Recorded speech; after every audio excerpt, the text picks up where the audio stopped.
Sarah Martinez had always believed that journalism could change the world. At 32, she had covered conflicts in 3 countries, but nothing had prepared her for what she would discover in the war-torn region of Eastern Europe.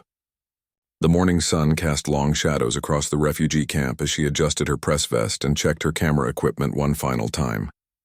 The assignment seemed routine enough. Her editor at the International News Network had sent her to document the humanitarian crisis affecting thousands of displaced families. What should have been a standard reporting job was about to become the most dangerous mission of her life. As Sarah walked through the muddy pathways between makeshift tents, she noticed something unsettling. The camp was eerily quiet for a place housing over 3,000 people.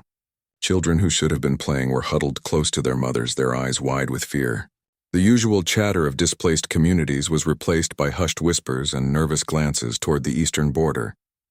She approached Maria, a middle-aged woman from the local aid organization who had been her primary contact. Maria's hands shook as she poured tea from a thermos, spilling some on the ground. When Sarah asked about the unusual tension in the camp, Maria looked around nervously before leaning closer. The aid worker explained that strange military movements had been observed near the border for the past week. Unmarked vehicles had been spotted moving under cover of darkness, and several refugees reported hearing heavy machinery being transported through the nearby forests. Most disturbing of all, local military commanders had been asking detailed questions about the camp's population numbers and daily routines. Sarah felt her journalist instincts sharpen. This was more than just another humanitarian story. Something was building toward a catastrophe, and she might be the only person in a position to expose it. She made a decision that would put her life in immediate danger, but could potentially save thousands of innocent lives. That evening, Sarah contacted her source within the local military intelligence, a young officer named Victor, who had been feeding information to international journalists for months. They arranged to meet at an abandoned warehouse on the outskirts of town, far from prying eyes and surveillance equipment. Victor arrived 30 minutes late, constantly checking over his shoulder. His usual confident demeanor was replaced by obvious fear. He handed Sarah a manila envelope containing satellite photographs and military communications that made her blood run cold. The documents revealed a planned operation called Clearing Dawn, scheduled to begin in just 4 days. The operation's objective was horrifying in its simplicity.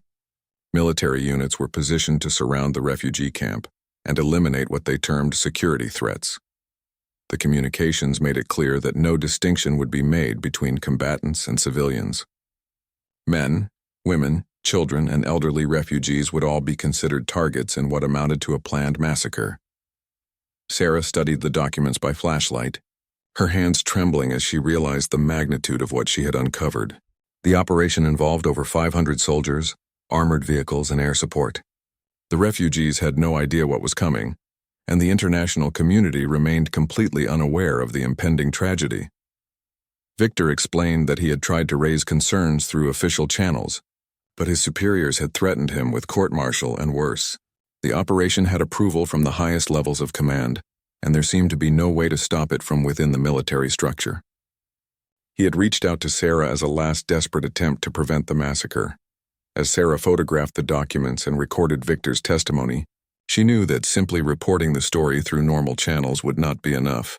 By the time her article was published, verified, and acted upon by international authorities, the massacre would already have taken place. She needed to find a way to warn the refugees and mobilize immediate international intervention. The weight of responsibility settled on her shoulders like a heavy cloak. 3,000 innocent lives hung in the balance, and she had become their only hope for survival. The next 4 days would test every skill she had learned as a journalist, and every ounce of courage she possessed. Victor disappeared into the night after, extracting a promise from Sarah that she would protect his identity regardless of what happened. Alone in the abandoned warehouse, surrounded by the evidence of planned mass murder, Sarah began to formulate a plan that would require her to cross enemy lines and risk everything she held dear. She had always believed that the truth could set people free. Now she would discover whether it could also save their lives. Sarah spent the entire night developing her strategy. She could not simply evacuate the camp herself, as that would require resources and authority she did not possess. Instead, she needed to simultaneously alert international organizations, document the military preparations, and find a way to delay the operation long enough for help to arrive. Her first priority was establishing secure communication with the outside world. The local phone networks were monitored by military intelligence, and internet access was sporadic at best. Sarah remembered that the United Nations peacekeeping base was located approximately 50 kilometers away, but reaching it would mean crossing through territory controlled by the same forces planning the massacre. At dawn, she returned to the refugee camp with her equipment hidden beneath humanitarian supplies. She needed to gather more evidence while maintaining her cover as a routine journalist. The challenge was documenting military preparations without arousing suspicion or endangering her sources. Sarah began interviewing refugees about their experiences, but her real focus was on gathering intelligence about the surrounding military presence. She learned that patrol patterns had changed significantly over the past week, with increased activity during early morning hours. Several refugees mentioned seeing soldiers conducting what appeared to be reconnaissance missions around the camp perimeter. Through careful questioning, she discovered that some refugees had military backgrounds and could provide detailed analysis of the activities they had observed. A former Army sergeant named Ahmed explained that the positioning of troops and equipment suggested preparation for a coordinated assault rather than defensive operations. As Sarah collected testimonies, she noticed that several refugees had begun packing their few belongings, sensing that something was wrong despite having no specific information about the planned attack. The survival instincts developed through years of conflict had taught them to recognize the signs of impending danger. Maria approached Sarah with additional concerning information. The aid organization had received orders to reduce staff at the camp beginning the following day. When she questioned the directive, officials cited security concerns but provided no specific details. The timing was too convenient to be coincidental. Sarah realized that the authorities were systematically removing potential witnesses before executing their plan. This meant she had even less time than originally estimated. The massacre could begin as early as the next evening. Once international aid workers were safely away from the area, she made a crucial decision to document everything she could, while simultaneously attempting to establish contact with the UN peacekeeping force. Using her satellite phone, she managed to reach a contact at the International Criminal Court who specialized in preventing mass atrocities. The conversation was brief and coded, but she succeeded in conveying the urgency of the situation. Her contact promised to immediately alert relevant authorities, but warned that official response would take time to organize. Sarah was told to gather as much evidence as possible while staying safe, but she knew that passive documentation would not be sufficient to prevent the tragedy. That afternoon, Sarah volunteered to help distribute supplies in the outer sections of the camp, which allowed her to observe military positions without drawing attention. What she saw confirmed her worst fears. Artillery pieces were being positioned on high ground overlooking the camp, and sniper nests were being established at strategic points. The scale of preparation indicated that the military was planning for significant resistance, even though the refugees possessed no weapons beyond kitchen knives and farming tools. This suggested that the operation was designed to be overwhelmingly lethal, leaving no survivors to contradict official accounts of what had occurred. As evening approached, Sarah noticed increased radio chatter among the soldiers stationed near the camp. Though she could not understand the language, the tone and frequency of communications suggested that final preparations were underway. Time was running out faster than she had anticipated. She attempted to contact Victor again, but he did not respond to any of her coded messages. Sarah feared that his involvement had been discovered and that he might have been arrested or worse. Without inside information about timing and tactics, she would have to rely on her own observations and instincts. The refugee families were settling in for another night, unaware that it might be their last. Children were being fed dinner while parents discussed plans for the following day. The normalcy of the scene made the planned massacre even more horrific in its calculated cruelty. Sarah made copies of all her evidence and hid them in multiple locations around the camp. If something happened to her, she wanted to ensure that the truth would eventually be discovered. She also prepared detailed written accounts of everything she had learned, including the names of military officers involved in planning the operation. As darkness fell, she noticed unusual activity in the military positions surrounding the camp. Soldiers were moving equipment under cover of night, and additional units were arriving to reinforce existing positions. The final phase of preparation was clearly underway. Sarah realized that she could no longer remain a passive observer. To save 3,000 lives, she would have to take action that would place her directly in the line of fire. Sarah knew she had to reach the UN peacekeeping base before dawn, but traveling 50 kilometers through hostile territory seemed impossible. Then she remembered Ahmed, the former sergeant who had been analyzing military movements with her. During their conversations, he had mentioned knowing secret routes through the mountains that smugglers use to avoid military checkpoints. She found Ahmed, preparing his family for sleep, and quietly explained the situation without revealing specific details about the planned massacre. His military experience allowed him to understand the implications immediately. After a long moment of consideration, he agreed to guide her through the mountain passes, knowing that discovery would mean death for both of them. They left the camp at midnight, carrying minimal supplies to avoid detection.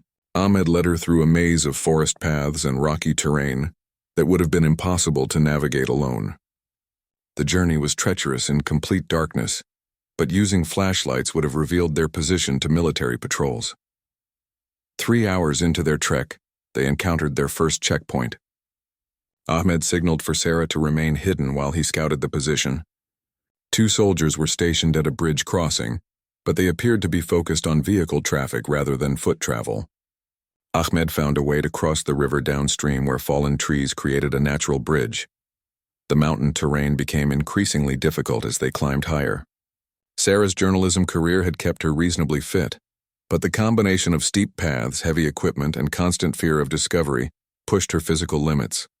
Ahmed periodically stopped to allow her to rest while he listened for signs of pursuit. As dawn approached, they could see the UN compound in the valley below. However, the final approach would require crossing open ground that would leave them visible to any surveillance. Ahmed explained that they would need to wait until the morning shift change when guards might be distracted by routine procedures. While they waited hidden among rocks overlooking the compound, Sarah used her satellite phone to contact her editor in New York. She provided a coded update about her investigation and requested immediate assistance from the newspaper's international desk. Though she could not explain the full situation over an unsecured line, she conveyed the urgency of her request for diplomatic intervention. The shift change occurred exactly as Ahmed had predicted. During the brief confusion of personnel rotation, they sprinted across the open ground and reached the compound perimeter. Sarah identified herself to the guards as an accredited journalist, requesting immediate audience with the commanding officer on a matter of international security. Colonel Patricia Williams, the Canadian officer commanding the peacekeeping unit, initially assumed that Sarah was seeking protection from local conflicts. When Sarah presented her evidence of the planned massacre, the colonel's expression changed from polite concern to intense alarm. She immediately convened an emergency meeting with her senior staff.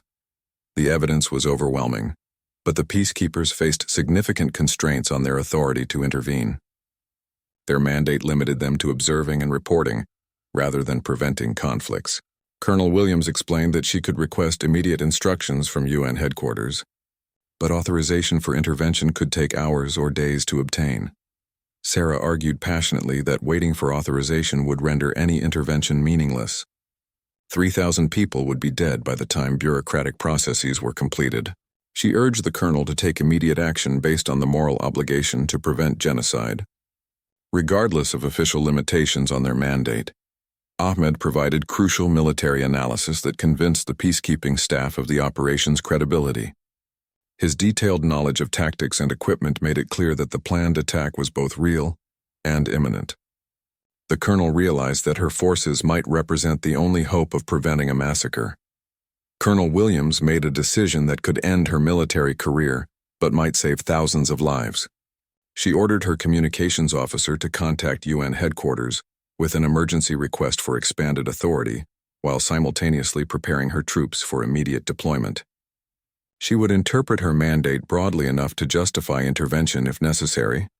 The peacekeeping force consisted of only 200 soldiers with limited heavy equipment, making direct confrontation with the attacking forces extremely dangerous. However, their presence and international status might be sufficient to deter the massacre or at least delay it long enough for reinforcements to arrive. Sarah volunteered to return to the refugee camp with the peacekeeping force to provide intelligence support and document their intervention.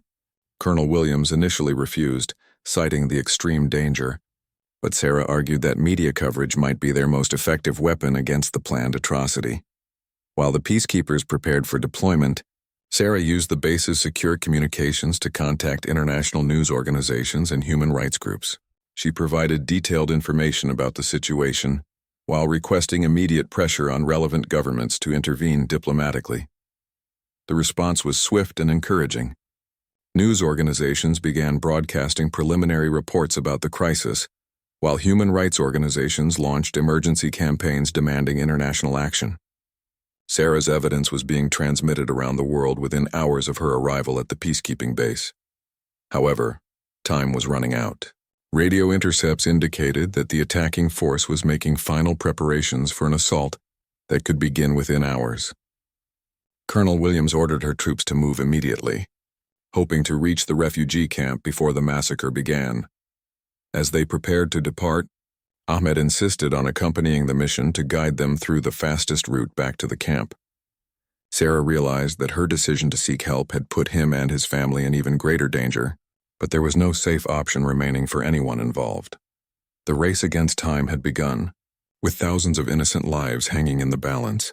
The peacekeeping convoy moved through the mountain passes at maximum speed, knowing that every minute could mean the difference between life and death for the refugees. Colonel Williams had divided her force into 3 units.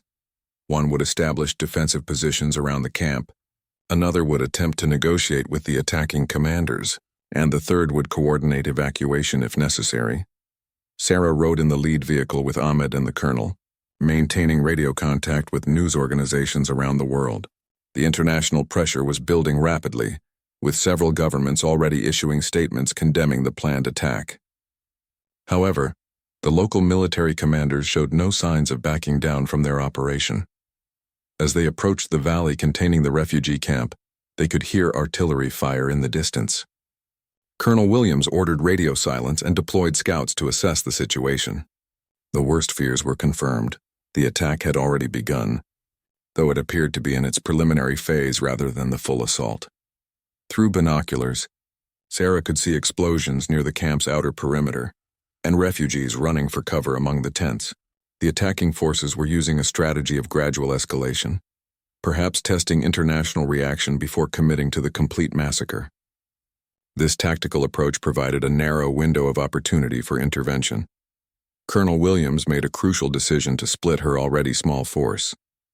Half of her soldiers would establish a visible peacekeeping presence between the attacking forces and the refugee camp, while the others would attempt to evacuate civilians through the mountain routes that Ahmed knew. The peacekeeping vehicles approached the camp with UN flags, prominently displayed, and blue helmets clearly visible to all combatants. Sarah documented everything with her camera while maintaining live communication with international news networks. The world was now watching the crisis unfold in real time. When the peacekeeping force reached the camp perimeter, they found chaos and terror. Refugees were huddled in the central area, while explosions continued around the edges of their temporary community. Several tents had been destroyed by artillery fire, and at least a dozen people had been injured by shrapnel. Colonel Williams immediately established communication with the attacking force commander through military radio frequencies. The conversation was tense and formal, with both sides understanding that they were operating in a gray area of international law. The attacking commander demanded that the peacekeepers withdraw immediately, claiming authority over the area. The colonel refused to withdraw but offered to negotiate a peaceful resolution that would protect civilian lives.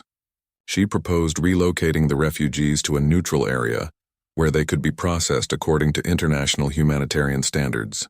The attacking commander agreed to a temporary ceasefire while considering the proposal. During the ceasefire, Sarah worked with Ahmad and the peacekeepers to organize the evacuation of the most vulnerable refugees: children, elderly people, and those who had been injured in the initial attack. The mountain routes could only accommodate small groups, so difficult decisions had to be made about priorities. Maria and the remaining aid workers proved invaluable in identifying families that needed immediate evacuation and organizing supplies for the dangerous journey. Despite the chaos and fear, the refugee community showed remarkable cooperation and discipline in following evacuation procedures. Sarah continued broadcasting live updates to maintain international attention on the crisis. She knew that media coverage was their most effective protection against escalation. As long as the world was watching, the attacking forces would face severe consequences for completing their planned massacre. However, the temporary ceasefire was fragile and could collapse at any moment. Radio intercepts indicated that the attacking commander was receiving pressure from his superiors to complete the operation regardless of international consequences. The window of opportunity for evacuation was closing rapidly. Ahmed led the first group of evacuees through the mountain pass, carrying injured children and guiding elderly refugees along treacherous paths. His knowledge of the terrain and his military experience made him irreplaceable in the evacuation effort. But each trip through enemy territory placed him in mortal danger. Colonel Williams received an urgent communication from UN headquarters authorizing expanded peacekeeping operations and promising immediate reinforcements. However, additional troops would not arrive for at least 6 hours, and the current situation could not be maintained that long without significant casualties. The attacking forces began probing the peacekeeping defensive positions with small arms fire, testing their resolve without triggering full-scale engagement. Sarah realized that the enemy commander was gradually escalating pressure to force the peacekeepers to withdraw while maintaining plausible deniability about attacking UN forces. As the afternoon progressed, the evacuation continued at a desperate pace. Hundreds of refugees had been moved to safety, but over 2,000 remained in the camp. The peacekeeping force was exhausted and running low on ammunition, while the attacking forces showed no signs of fatigue. Sarah made another critical decision that would place her directly in the line of fire. She requested permission to approach the attacking force commander under a flag of truce to negotiate directly. Colonel Williams initially refused, but Sarah argued that her status as an international journalist might provide diplomatic protection that military officers lacked. The meeting was arranged for sunset at a neutral location between the two forces. Sarah would have one opportunity to convince the enemy commander to abandon his planned massacre. If she failed, the attack would resume with overwhelming force, and thousands of innocent people would die. As she prepared for what might be her final act as a journalist, Sarah reflected on the chain of events that had brought her to this moment. What had begun as a routine assignment had become a race against time to prevent one of the worst atrocities in recent history. Sarah walked across the battlefield carrying a white flag, her heart pounding as sniper scopes tracked her movement from both sides. The enemy commander, General Petrov, waited in a commandeered building that had once served as a school. His reputation for ruthlessness was well known throughout the region, and many considered him a war criminal already. The general received her in what had been the school's library, surrounded by torn children's books and broken desks. His aide translated as Sarah presented her case, emphasizing the international attention focused on his actions and the legal consequences he would face if the massacre proceeded. General Petrov listened without emotion, occasionally glancing at satellite phones that brought updates from his superiors. He explained that he was following direct orders from the capital, and that the refugee camp represented a security threat that required elimination. No amount of international pressure would change his mission parameters. Sarah realized that appeals to morality or law would not succeed with this man. Instead, she shifted her strategy to focus on practical considerations. She showed him printouts of international news coverage and explained how global public opinion was already turning against his forces. The massacre would make him personally famous as a perpetrator of genocide. The general seemed more interested in these practical concerns than moral arguments. Sarah pressed her advantage by explaining that successful completion of his mission would make him a marked man for the rest of his life. International tribunals would pursue him relentlessly, and even his own government might eventually sacrifice him to international pressure. During their conversation, Sarah's satellite phone received updates from her editor about diplomatic developments. Several major powers had issued ultimatums demanding an immediate halt to military operations. Economic sanctions were being prepared, and international arrest warrants were being drafted for military commanders involved in the operation. General Petrov consulted with his aides and contacted his superiors using encrypted communications. The conversation was conducted in their native language, but Sarah could tell from the tone and body language that the general was receiving conflicting instructions. Political pressure was building rapidly in the capital. After 30 minutes of tense negotiations, the general proposed a compromise that would allow him to claim mission success while avoiding international condemnation. He would accept the evacuation of all refugees to UN-controlled territory, in exchange for guarantees that they would not return to the region. This would accomplish his security objectives without mass casualties. Sarah immediately contacted Colonel Williams to discuss the proposal. The peacekeeping commander was skeptical about trusting the general's word, but recognized that the offer might represent their best opportunity to save lives. She agreed to recommend the proposal to UN headquarters, while continuing evacuation operations.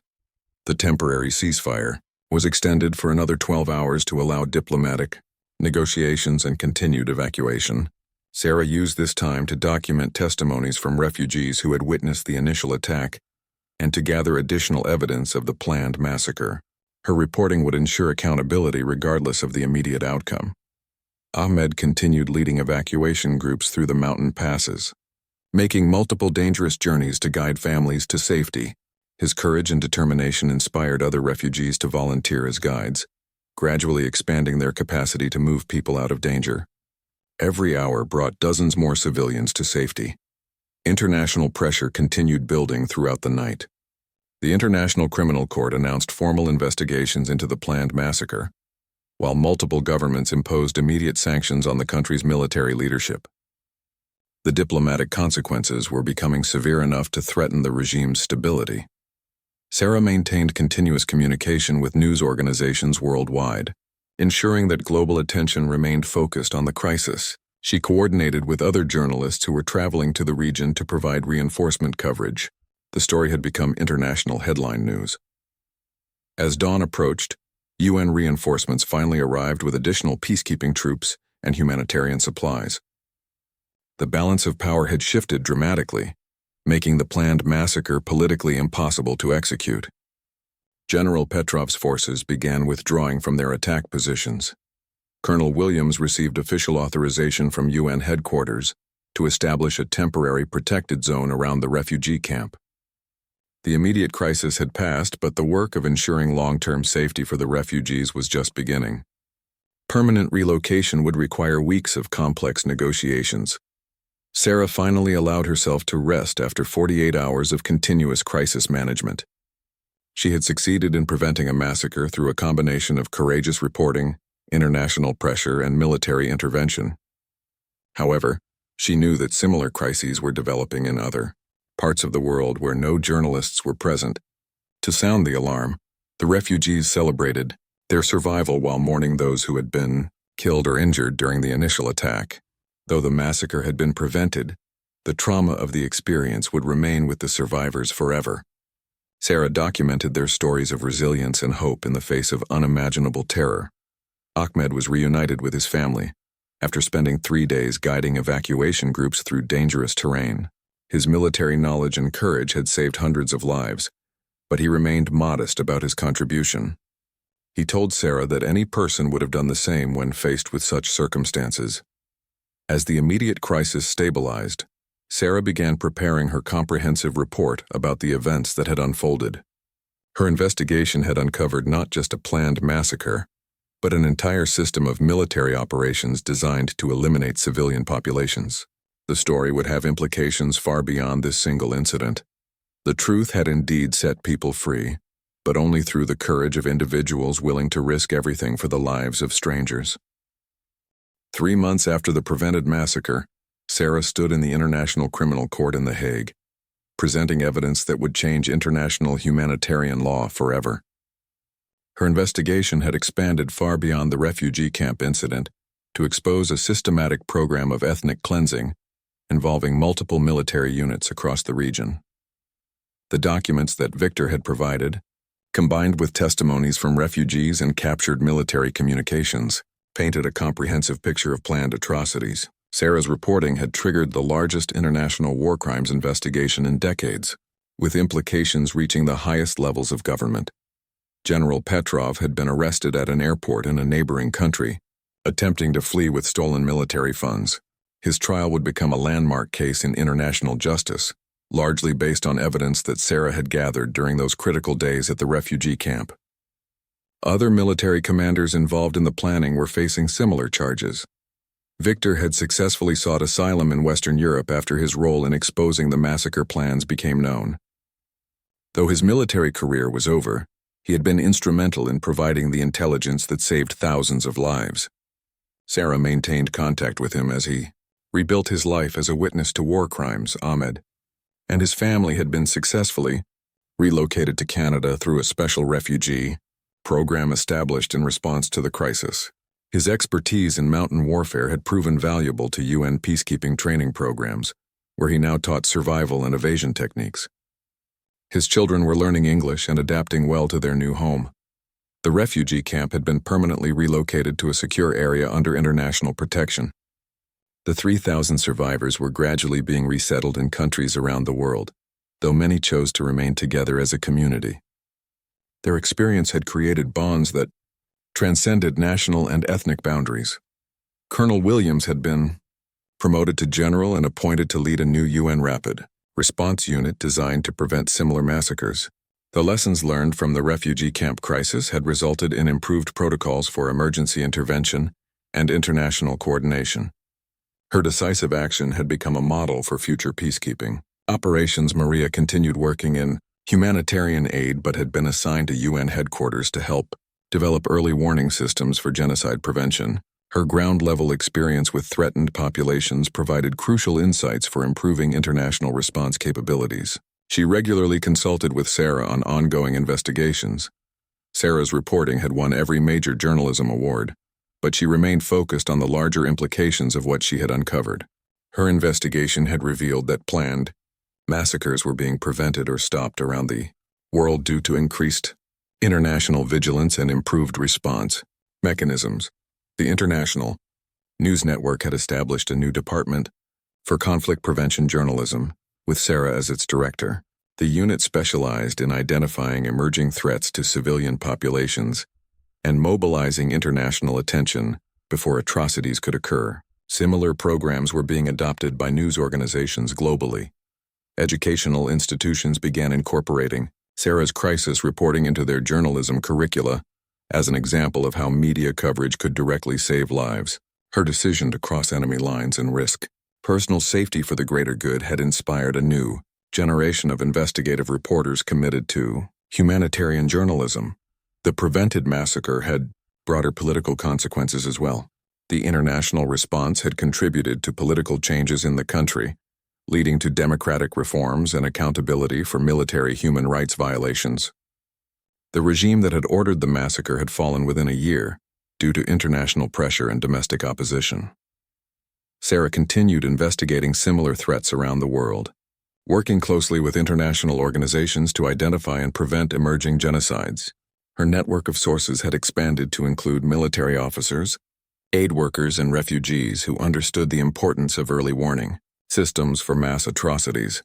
The refugee camp incident had demonstrated that individual courage could create ripple effects that changed international systems. Sarah's decision to investigate suspicious military movements had triggered a chain of events that improved global capacity to prevent genocides and protect vulnerable populations.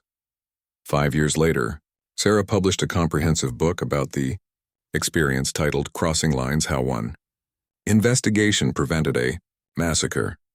The book became required reading in international relations programs and sparked global discussions about the responsibility of journalists to actively prevent atrocities rather than simply report them after they occur. Ahmed wrote the foreword to Sarah's book, describing how one woman's courage had given his family and 3,000 other refugees the chance to live, grow, and contribute to their new communities. He noted that the children who survived the planned massacre were now attending schools around the world, pursuing dreams that would have been impossible if Sarah had not decided to investigate that day. The legacy of those critical days continued expanding through the lives of survivors. The improvements in international law and the enhanced capacity of the global community to prevent mass atrocities. Sarah had proven that journalism could indeed change the world, one investigation at a time.